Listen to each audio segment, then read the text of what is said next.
Even if it was true that every Indian I deported from America was going to cost our economy 100 grand, 500 grand, I don't care if it's $1 million, I would still deport them.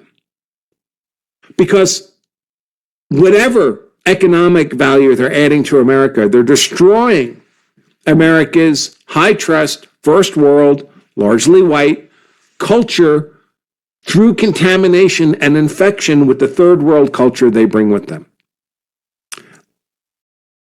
Okay, ఇది చాలా important point. Actual గా వాళ్ళు $1,00,000 $5,00,000 ఇప్పుడు వాళ్ళు ఎలాగైతే మన కంట్రీకి tax కడుతున్నారో, obviously వాళ్ళ ప్లేస్ లో అమెరికన్లు హైర్ చేసినా వాళ్ళు కూడా ట్యాక్స్ కడతారు.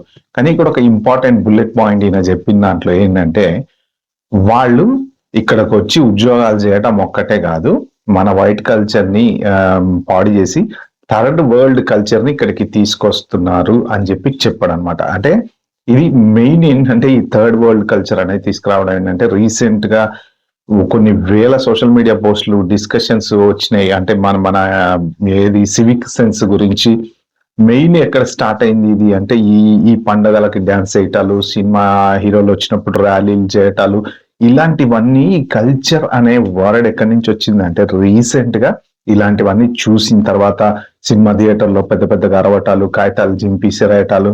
సో మనము ఏదైతే ఇండియాలో ఫాలో అవుతున్నామో అదే యాజ్ ఇట్ ఈస్ గా ఇక్కడ కూడా ఫాలో అవుతున్నారు.